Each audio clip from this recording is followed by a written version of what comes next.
There's no better feeling than a personal win, and the State Farm Personal Price Plan can help you do just that. Talk to a State Farm agent today to learn how you can bundle and save with the Personal Price Plan. Like a good neighbor, State Farm is there. Prices are based on rating plans that vary by state. Coverage options are selected by the customer. Availability, amount of discounts and savings, and eligibility vary by state.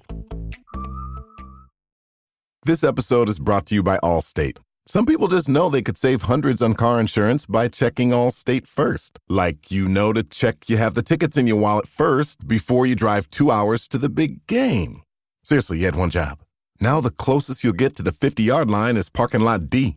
Yeah, checking first is smart. So check Allstate first for a quote that could save you hundreds. You're in good hands with Allstate. Savings vary. Terms apply. Allstate Fire and Casualty Insurance Company and Affiliates. Northbrook, Illinois. When it comes to towing, seeing is believing. That's why Chevy Truck's advanced camera technology offers up to 8 available cameras for 14 unique views, so you can focus on the view that really matters. Chevrolet, together let's drive. Learn more about Chevy Trucks at Chevy.com. Safety or driver assistance features are no substitute for the driver's responsibility to operate the vehicle in a safe manner. Read the Vehicle Owner's Manual for important feature limitations and information.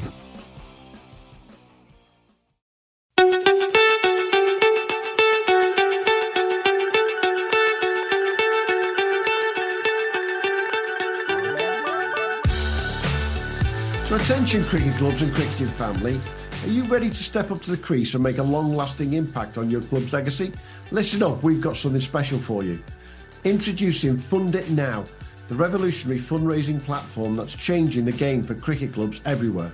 With Fund It Now, clubs of all sizes can create a lasting legacy by selling personalised plaques to their passionate members, supporters and cricket club family. That's right, Livo. Fund It Now has already left its mark on some of cricket's most iconic venues like Lords, the home of cricket, Somerset County Cricket Club, and with projects such as the Father Time Wall and Somerset Legends Wall. There's the best part, Hugh. There are absolutely no upfront costs. Fundraising has never been more simple or accessible. Imagine walking around your club's ground or up to the pavilion and seeing a bespoke wall of dedication, celebrating the history of your club and supporting its future with every plaque. It's like your club's very own shrine to the sport we all love. And getting involved couldn't be easier. Simply visit Fund It Now's website at funditnow.co.uk to get started today, or drop them an email at info@funditnow.co.uk to learn more. It's time to rally your supporters and start raising money like never before. And don't forget to tell them you heard it from us at the Premier League Cricket Show. So what are you waiting for? Join the ranks of clubs and grounds like Somerset County Cricket Club and Lords and make your mark on cricket history. Visit Fund It Now today and start building your fundraising platform. That's funditnow.co.uk.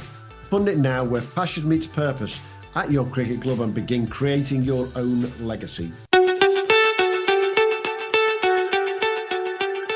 Right, welcome everybody to the Premier League Cricket Show, and once again, as we reach the denouement, is that the word? The denouement of the season. We're getting towards that time when I'm not getting involved with those long words. Ian, that's a long word. Well, I know what you're like with long words. As you can tell, I'm with Mr. Hugh Newsome again, who this week, just for listeners' knowledge, if his sound sounds a little bit dodgy, he is excused because he's actually dialing in from his holiday home in Spain. How are you doing, mate? Not too bad. Do you know what there is? I've sussed out a cricket club just down the road from here. We've got, I think it's Altea, or it could be Alfas Cricket Club just down the road. So I'm going to check it out in the next couple of days. They've got nets, Astro wicket, of course, but no fixtures at the moment. The fixtures stop holidays, but so does that mean you're going to try and get a net for Toby? Never mind you. Well, we've got a plastic cricket bat that's been here since he was about 5. We've got some like homemade stumps that we used to play next to the pool with. So yeah, we're gonna take them down. We'll see if we can. So Ben Hutchinson, if you're listening, Hugh is going to get one of your little under 12, a nice little net out there. Ben being that's it. Yeah, Hugh's lad's coach. So that I think anyone needs a net. I haven't had a cricket bat for a few weeks, and my thumb's getting better. So I think that's the perfect opportunity to have a look at it. Absolutely.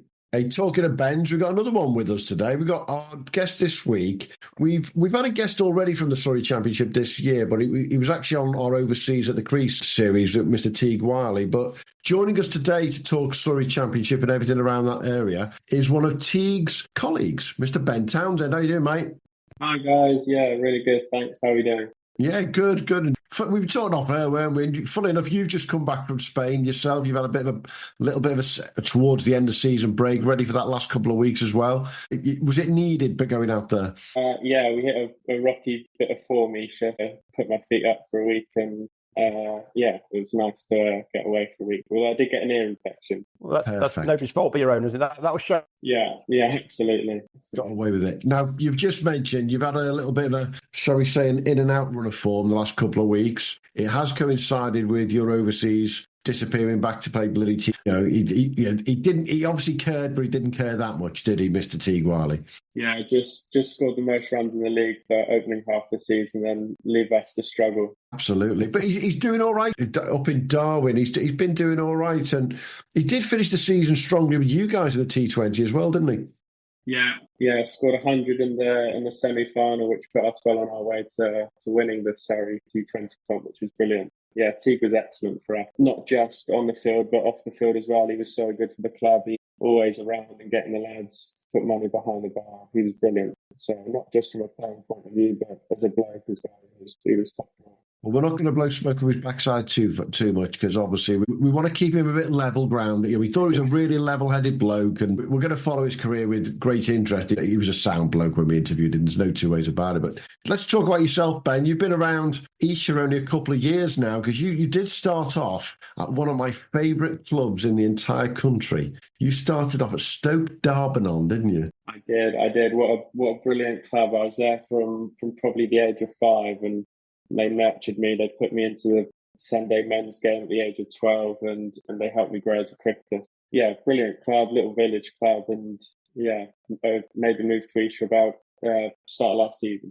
So those of you who don't know, Stoke Darbanon have got two things that they're pretty well known for in the last couple of years. Number one, they've got someone, he's a second team bowler, he ain't a first team bowler, called Toby Tarrant, who runs an opposition podcast called Zero Ducks Given. But Toby's a great lad, and he's a proper club cricketer, isn't he? And you'll have been around Toby quite a bit over the years, I'm sure, Ben. But you've also got the number one historian when it comes to any cricket club in the entire country, as far as I'm concerned. There's more scorecards for Stoke Darbanon out there to look at than anybody else's that you can look back in the annals of history. Yeah, there's a guy there called Ralph Coleman. He digs in the archives and manages to find all the scorecards. So yeah, he's brilliant. Yeah, Ralphie's done a job that I think if any cricket club could have a Ralphie and literally put all of those scorecards going on back in the day. We always talk about since play cricket started in, what was it, late 90s. It's Stoke Darbanon. I think it goes back to the 1800s in some cases, doesn't it? Yeah, long before I started playing. Just a wee bit. So tell me, you were at Stoke Darbanon for quite a number of years, and then you progressed into the Surrey pathway along the way there, and you set Surrey 2s and then obviously moved to Esher last year. Do you still feel as though you've got that option to get back into first class at some point? It's obviously an aspiration of mine. So I was, in the Surrey Academy and ventured into 2s cricket. I haven't been part of that for the last year or so, but it's certainly something I'd like to do. I find opportunities quite sparse at the moment, but yeah, it's always something I've worked hard for and hope that an opportunity will come. But you've been kept busy in the Surrey Championship and around the Surrey League this year. You've played 20 plus games again. It seems to just be the norm now, doesn't it, to play that? How are you finding the Surrey Championship this year? It's what I describe as a bit topsy-turvy when you look at the fact that Sunbury and Guildford, who won it and came second last year, are fourth from bottom and second from bottom right now. It's a league that's all over the place, isn't it? Yeah, it's a tricky one this year because you rock up to a game on a Saturday and you know that anyone can beat anyone. The standard of cricket's very high. And yeah, I think it shows that both Guildford and Sunbury struggling, that anyone can beat anyone and the quality of cricket's high. So it's not easy. It's a good challenge, but it's one that's welcome. What have you seen in the last 4 or 5 years that's got to that stage? Because most Premier Leagues around the country have got 2 or 3 clubs and we know are always up there. What's happening? What's the change down there? I think in the last 2 years especially, I think Surrey have allowed their professional players to play a bit more, which I think, Ofsted full strength of 2 or 3 professionals and Sutton and, these sides that aren't your traditional, nailed on to win the league are strengthening in certain areas. And yeah, I think with the pros playing, not only is it good for a challenge point of view, but it seems to even out the league. And it's most certainly done that, as we say, with Sunbury fourth from bottom, Guildford second from bottom. East Moseley, who came third last year, are in second place. How good are this Reigate Priory side, though, at top? Yeah, they're a strong side. They've got, I think they recruited both Elam's and Ollie Sykes over the winter last year, who have played lots of cricket with them. Awesome young players. And yeah, they seem to just have the same sort of 12, 13 blokes that play every game, like a strong side, and they're tough to beat at home. They get a lot of people down.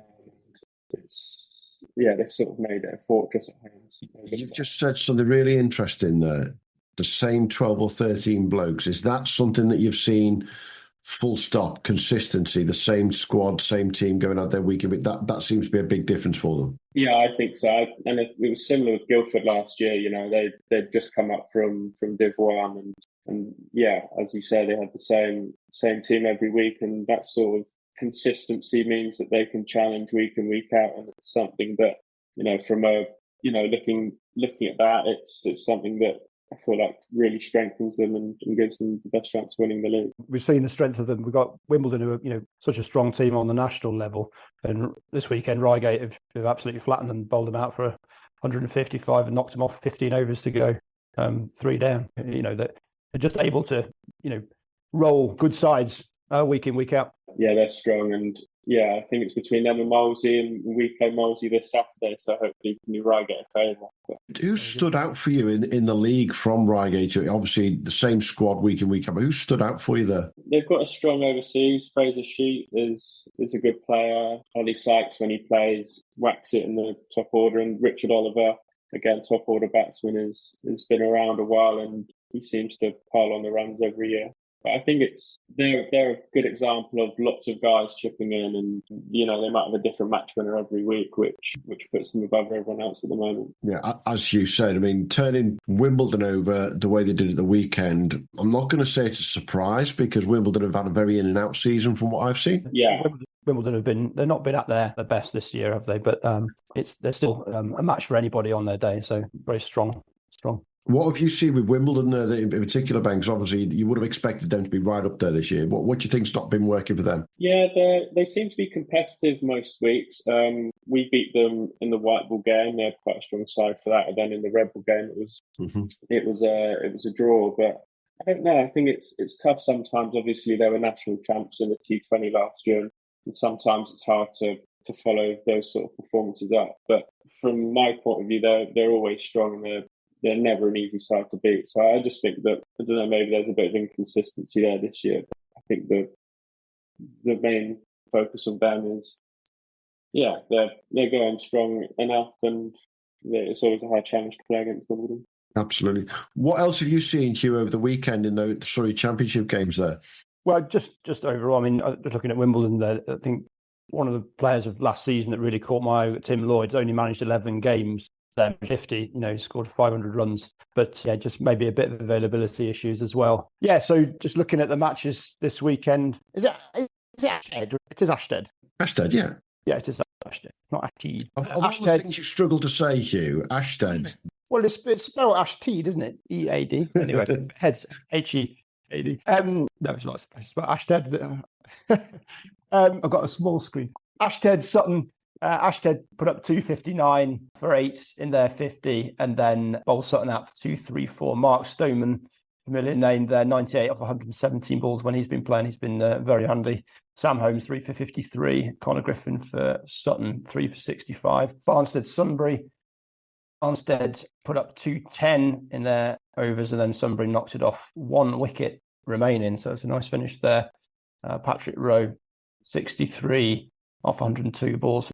Navaz Sharma, 49 off 59 balls. Sam Burgess, 3 for 43. East Moseley, 239 for 8 in their 50. And Weybridge bowled out for 123. Is that Nick Compton playing there for Weybridge? 23 off 39 balls. And then Guildford, Esher. So it is Esher, isn't it? It's not Esher. Esher. That's right. Yeah, we learned that one. Guildford, Esher. So that's the game there. 2-5. Esher put up. And then bowled Guildford out for 182. Jonathan Merlo for Guildford, 3 for 51 and a 50 for David Scott. And then Freddie Harrison, 114 for Esher off just 86 balls. Joe Lavender, top of the wickets there, 4 for 29. Reigate, Wimbledon, we've mentioned already. So that's that game there, 150 fold. And then Reigate, 159 off this 35. Tom Elam, 3 for 23. James Crosswaite, 64 not out off 80 balls. That's the Surrey champ. And I think what stood out there, Hugh, straight away is you did a very brief summary of some of those games. When you've got Mark Stoneman turning out, you got Compton turning out, you got the Elands turning out. Okay, Teague's gone home now, but that quality, Ben, of professionals who are turning out, these are not guys who are, with respect, at the end of their career. These are guys who are still at it, aren't they? Yeah, still guys who are playing on a Saturday, then having their 4-day stuff and professional stuff in the week, which, as I said before, it's great to be a part of because you're challenging yourself against top players every week, which is enjoyable. Who's been the most difficult person you bowled out this season? At Weybridge, Craig Mashader.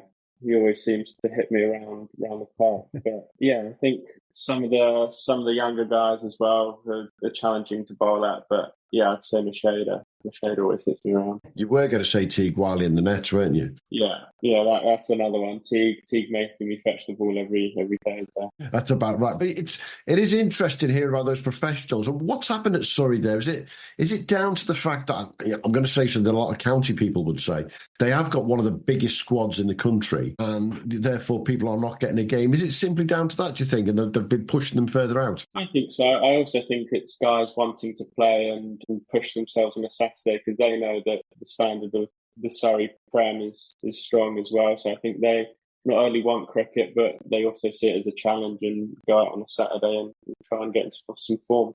Yeah, and I think that's very clear to see that there are more and more professionals coming back to play Saturday cricket around the country. And I think that gap between Premier League and first class as such is closing, if not massively, it's closing slowly but surely all the time.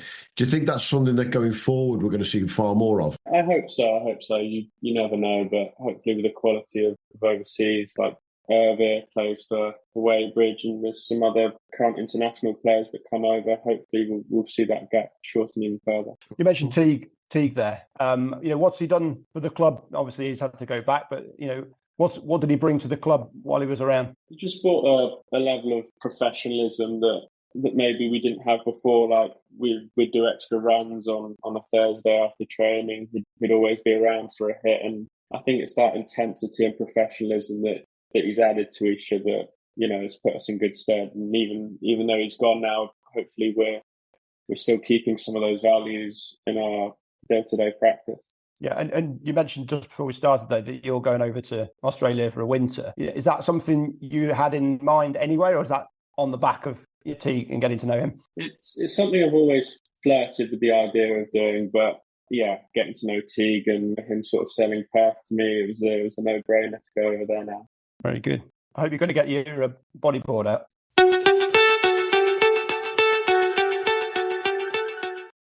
So you're hopping over to Perth for the winter then, Ben. I'm going to ask a really quite simple question, but if you expand, what are you looking to get out of that 5-6 months playing down in Perth? Well, primarily it's not sort of traditionally easy for a seamer to go to Perth. So firstly, the challenge of going over there and playing a high standard of cricket, hopefully play some first grade cricket out there, and challenge myself against good players and working hard in the heat. I spoke to my opening bowling partner at Esher and friend Joe Lavender, and he spent some winters over there, and he said it's hugely benefited his cricket, and also from a non-cricketing point of view, try and gain some independence and work some things out for myself and just enjoy playing cricket for 6 months. And I think you've hit the nail on the head. I think you're possibly the second youngest guest we've had on the pod so far, the youngest being our friend Noah Kelly up in Driffield in Yorkshire. And I think nailing that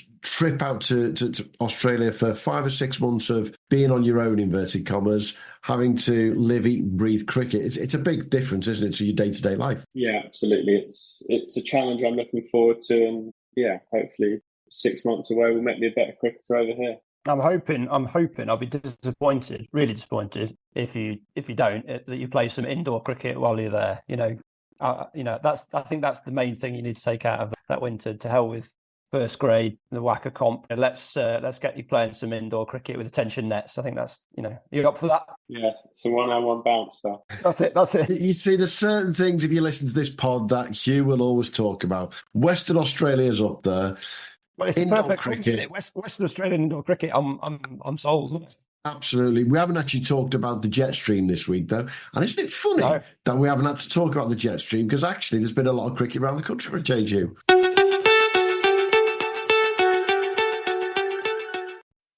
Ryan Reynolds here for, I guess, my 100th Mint commercial. No, don't. I mean, honestly, when I started this, I thought I only have to do like 4 of these. I mean, it's unlimited premium wireless for $15 a month. How are there still people paying 2 or 3 times that much? I'm sorry, I shouldn't be victim blaming here. Give it a try at mintmobile.com/save. Whenever you're ready. $45 upfront payment equivalent to $15 per month. New customers on first 3-month plan only. Taxes and fees extra. Speed slower above 40 gigabytes. See details. Hey, it's that time of the week again when we have a look at the performances of the week. And join us once again, fresh from, I've got to tell everyone, Matt, fresh from IKEA. IKEA? Yeah, so there's me going to the Club Championship semi-final to see Northern versus Kimberley. And, bear in mind that 2 of his colleagues play for Northern, Hugh. His boss, by the way, that Hursty was there as well. And what did Matt Taft choose to do? Now, he could have gone to IKEA, which is just down the road from Kimberley, ironically. It's less than a mile away. But no, he went to IKEA for a day out instead, didn't you, mate? I did, yeah. It wasn't good. You're looking for sympathy. I think I've got a bit of sympathy from cricketers around the country. I reckon they're being dragged to IKEA, but it was a work day out on Friday, full day's cricket Saturday. I was always on the back foot. Was it? I take it with the missus, yeah. Yeah, it was. Yeah, so moving into our new house over the next 2 or 3 weeks, I reckon. Did you have an argument? No, you didn't. No. Well, sorry, that's not a good IKEA trip then. No. MFI is where you've been. You've not been to IKEA. Yeah, you can't go there with the missus without having an argument. It's just not. Doesn't work. Yeah, we had to look to it for once. So, most important question is though, did you have meatballs? I didn't actually. No, went for the double hot dog instead. A double hot dog. What you see? It was a Sunday after a day before, so you'd have the carb. You see. Hey, joking aside, I've got to ask the question. We recorded this at 1:30 on Monday lunchtime. Have you heard from Mr. Cole or Mr. McGladdery yet today? Yeah, there's a message went in about an hour ago. Coley had a 10-month-old bouncing on his head. Tyler was getting a shower, and so I think they're worse for wear, but rightly so. Long trip back on the coach with plenty of beers, and I think the cricket. Let's get serious, shall we, Matt? We've talked a little bit of IKEA. We've never talked about IKEA before, have we? We've talked IKEA. We'll talk a bit more about the Club Championship a little bit later, but let's have a look at those performances of the week in the Cricket stable, mate. So batters have turned up again once again. Leading the way, 167, Raminder Wijesuria for Iffield against Mayfield. That came off 123 balls. 48 not out for Dilshan Kanchana for Old Northamptonians. That came off 127, so there's no messing about again. Dikshanzu Negi for Royton, 148 off 170.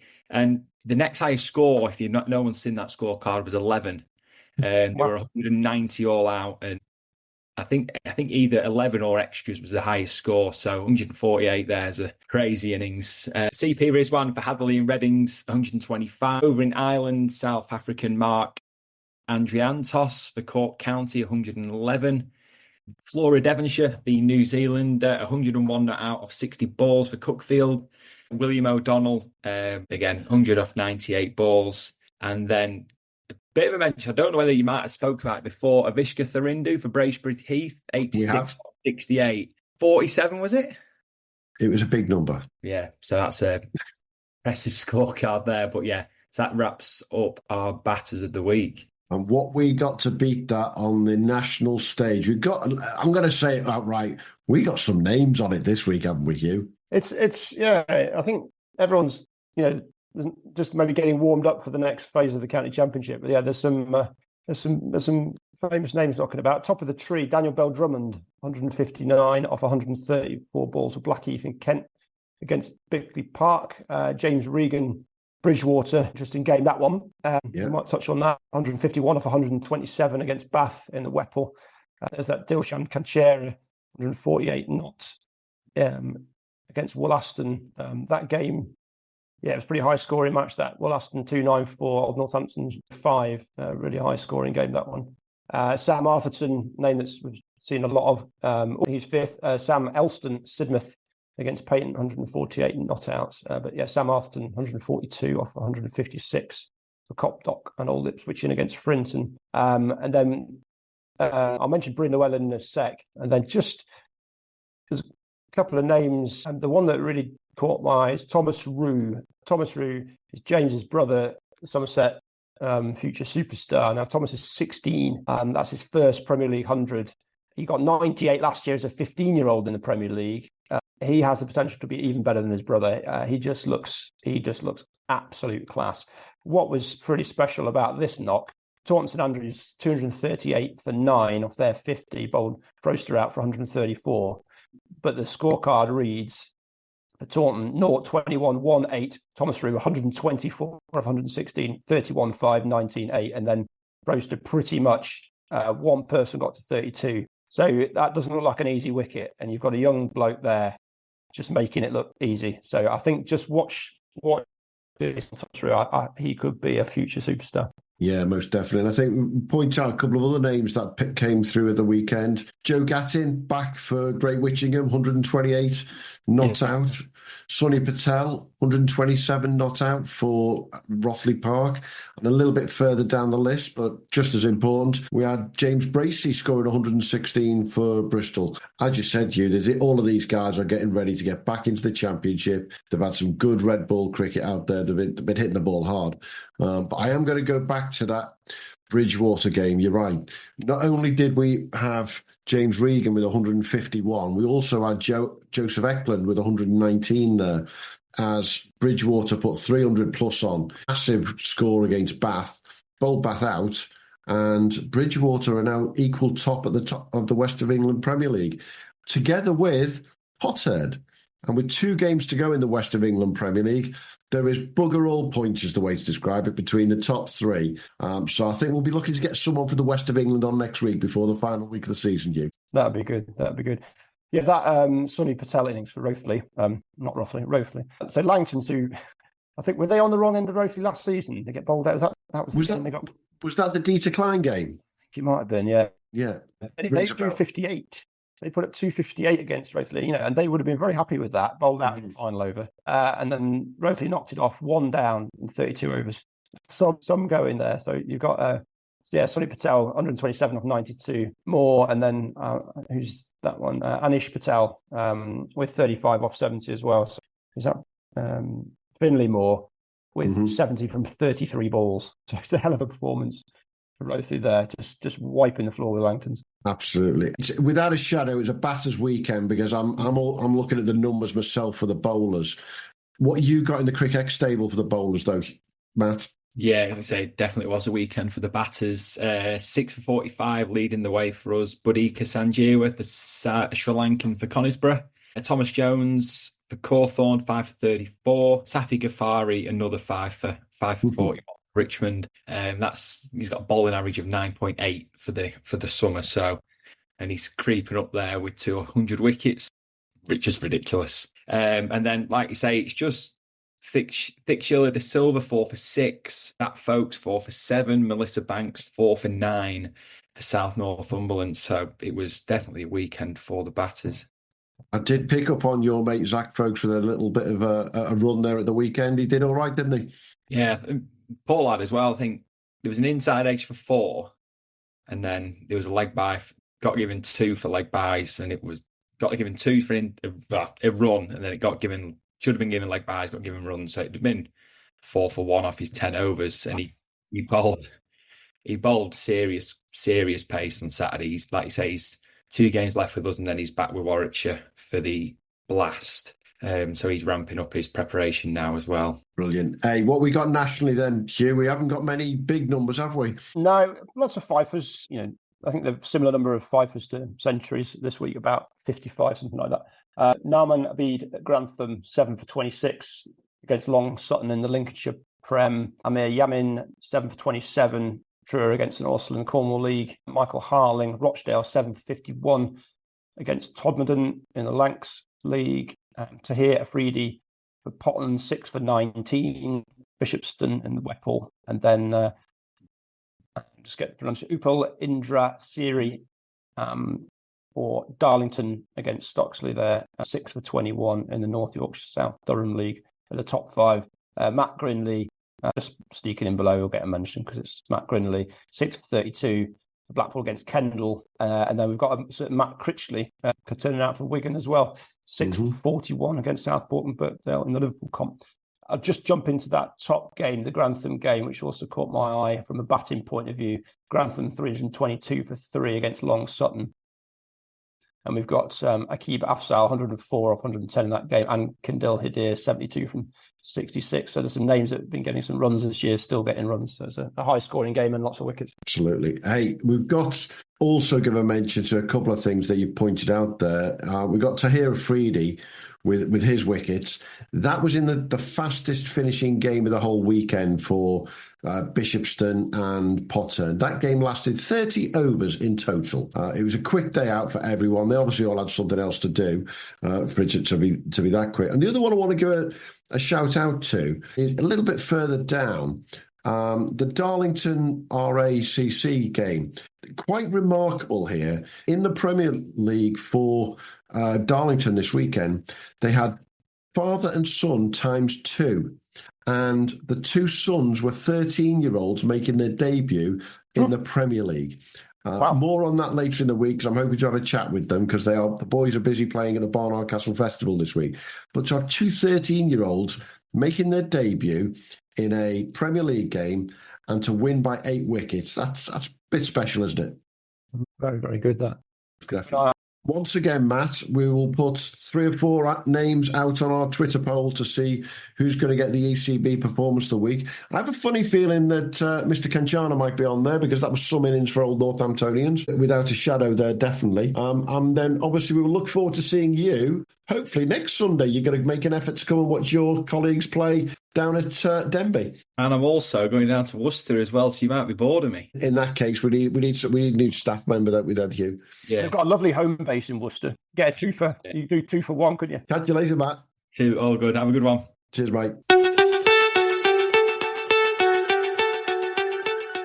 Oh, such a clutch off-season pickup, Dave. I was worried we'd bring back the same team. I meant those blackout motorized shades. Blinds.com made it crazy affordable to replace our old blinds. Hard to install? No, it's easy. I installed these and then got some for my mom. She talked to a design consultant for free and scheduled a professional measure and install. Hall of Fame son. They're the #1 online retailer of custom window coverings in the world. Blinds.com is the GOAT. Shop Blinds.com's primetime kickoff event. Save up to 50% off select styles, plus doorbusters. Rules and restrictions may apply. Hey, you're listening in there, Ben, to those performances of the week that we've been doing. It's fair to say that I think what you said already on the pod today, there's not been that many in the Surrey Championship this year, and that's because everyone's been beating it. Yeah. He scored a few big hundreds early on, but I don't think there's been many huge scores. Yeah, and again, not many with taking 7, 8, 9 for us down the line for you bowlers. No danger of me taking that number of wickets. But yeah, not been many huge performances. I think the pitches are obviously very good down. Do you find wickets are hard to come by? It often seems the case. The Surrey Championship and some of the leagues' home counties, they often don't produce the higher number of wickets than maybe the northern leagues do. Do you sometimes wish that you were playing in some of these more northern leagues, maybe the slightly spicier wickets, particularly early season? No, you just give me a new excuse for having taken the number of wickets I should have this season. There's always something in the wickets for bowlers. It does a bit early doors, and the challenge is trying to get good players out early for an opening bowler. So I wouldn't change it for anything. Very good. Absolutely. Hey, let's talk about a league where there is most definitely something in the wickets. Let's talk about the home counties, shall we, Hugh? There's been some big scores there this year, but there's also been some absolute bloody disasters of scores as well, and some definitely carnage corner. Last year's winners High Wycombe are now back in 4th place. They've not had the best run of form the last couple of weeks. 2nd place last year, Wargrave are down in 6th. The 3rd place from last year, Aston Rowans, are in 3rd. It's all change in the home counties with Finch Hampstead and Henley 1st and 2nd. What have you seen there at the weekend, mate? Well, there's a lot of runs. Just across the country this weekend, there's been a lot of runs. Just having to scan through all the scores. Quite a few games where sides are putting close to 300. And the home counties is absolutely no exception. Actually, Ashton Round 305 plays 365, one of the highest scoring games in the country this weekend. Chip bowled out with 3.5 overs to go, chasing 365. Calvin Dickinson 72 there off just 44. Luke Hayes 116 for Aston Round off 91. Max Emilian Mannering 4 for 49. Name of the weekend. Finch in Hampstead against Wokingham there. Wokingham bowled out for 205 in 47 overs, chasing 220. Michael O'Donoghue 38 off 28 for Finch in Hampstead. So it was a bit of a team effort there. Lots of guys chipping in with scores to get the total up to 220. Ben Curran 86 70 for Wokingham. Then Great Brickhill 249. Didn't manage to get over the line against Banbury, 275 for 9. So another high-scoring game. Probably the lowest scoring game was this one, the High Wycombe game, 206 played Oxford Downs 203 to 206, and Oxford Downs just falling 3 runs short of a tie there with 203 for 9 off their 50. Connor Haddow 35 off 57. AJ Woodland 3 for 41. Will Watts for Oxford Downs 52 off 108 balls. And then Wargrave Henley chasing 3-2. Wargrave 302 all out in 47 overs. So really, really good chase and another high scoring game. So that's 1, 2, 3, 4, a total of 4 scores over 300, and then everything else in the 200s and the 250s. Yeah, and I've got to give a shout out to one of the Henley batters there. One of my favourite batters in the country right now, Johnny Connell, who scored 67 over the weekend for Henley. He's now gone past 1,600 runs for the season. Now, he's played 40 games and he's averaging 41 across all cricket. But just 1,600 runs, and to be that consistent through everything he's been playing, whether it be against Zimbabwe for the NCCA challenges, whether it be for Wargrave or whether it be, he's just incredible consistency, to say the least. Talking of consistency, I've also got to fortunately point out that I have a funny feeling, I haven't done the calculation properly yet, but I think our friends at Wokingham may now be relegated. They are now 74 points behind Datchet with 3 games to play. And by my reckoning, that's too many in the home counties. And poor Wokingham and our friend Andy Richardson, they'll be relegated out of the Premier League there, which is a shame to see, because it's a great club, Wokingham, without a shadow. Yeah, it's a big gap. They just haven't got it together this year. They just lost too many games. No, exactly. Talking of consistency, let's go back to yourself, Ben. Is that something that you look at this season in particular that has been lacking, and why the wickets haven't been coming the way you want them? Yeah, I think it's something that every player strives for is to find some consistency, and it could be a number of different things, but I find that, trying to get a good level of consistency in my own performances will help the team. But I think as a club, we've been quite up and down, and I think we sit 5th at the moment. I think we would have liked to have challenged for the league, and I think we were a couple of wins away from doing that. But from a personal point of view, I can't pinpoint specifically what it was. Maybe put it down to second season syndrome, why I've not taken as many wickets. But I think I've taken lots of wickets in, the T20s and in the different formats. So wickets as a whole, I don't think I've been lacking. But in terms of in the Prem itself, I think, just not being able to perform the way I wanted to in the Red Bull stuff was probably why I've not taken the wickets I've wanted to this year. Well, a winter in Australia, I think you'll definitely be learning how to take wickets on good tracks in Australia over the winter. But so what's pushing on for next season then? What's your goal for next season, and then maybe the team goal as well, aside from getting Teague to come back? Yeah, obviously getting Teague back would be a big thing, but I think can I just ask, is that your nickname for the winter, Agent Ben? You've just got to just give Teague that to make sure he comes back. Yeah, it sounds like a plan. I think the club would appreciate that. Jeff Ellis definitely will. Yeah. Without a shadow.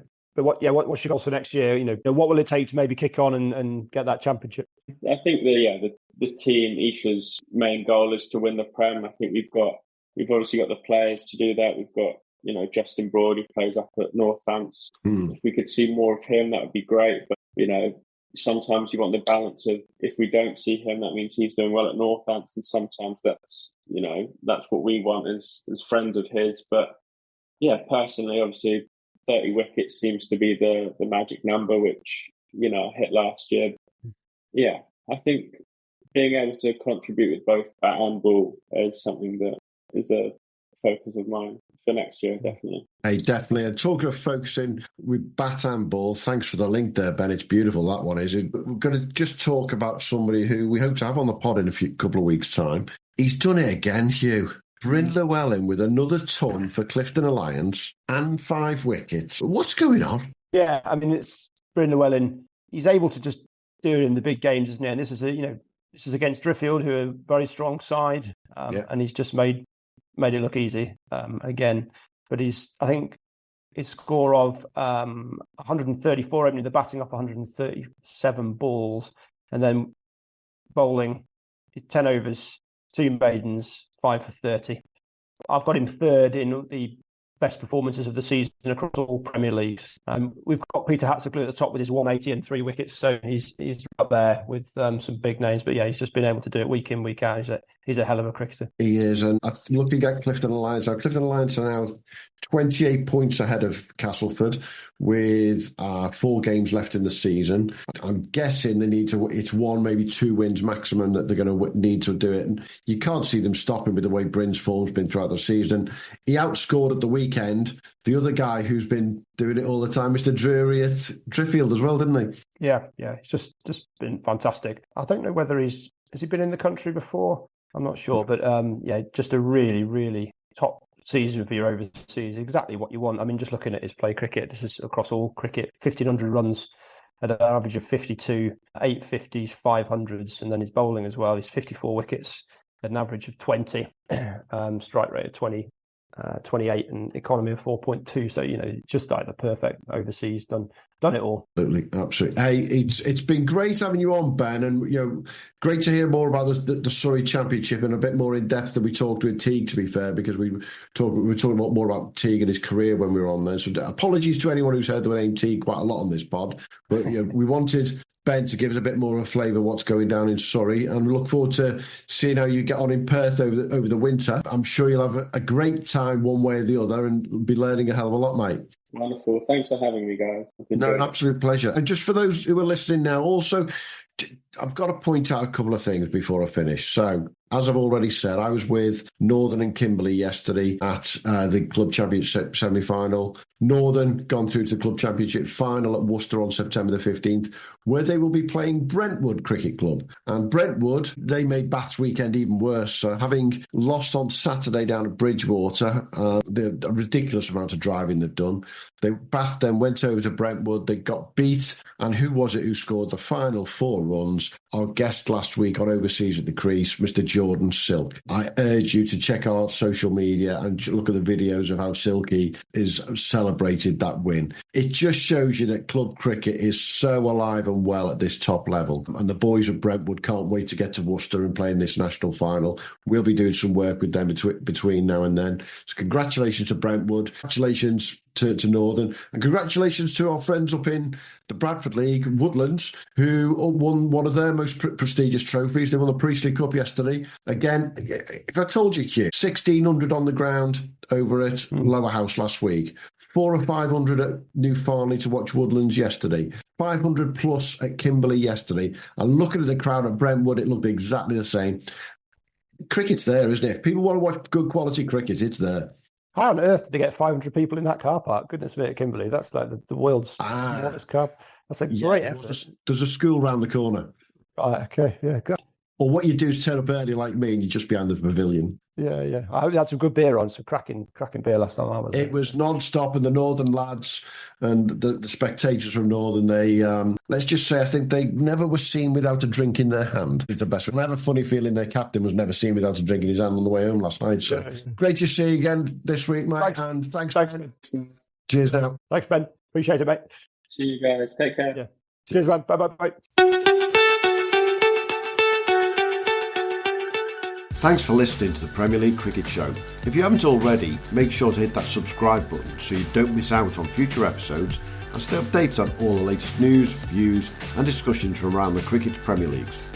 And be sure to follow us on X, formerly known as Twitter, and Instagram at TPL Cricket Show on both. Join the conversation, share your thoughts and connect with us and your fellow Premier League cricket fans.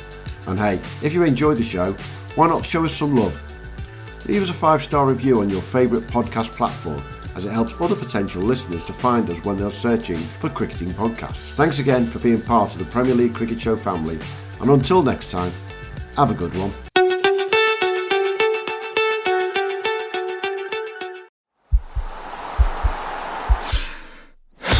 This podcast is part of the Sports Social Podcast Network.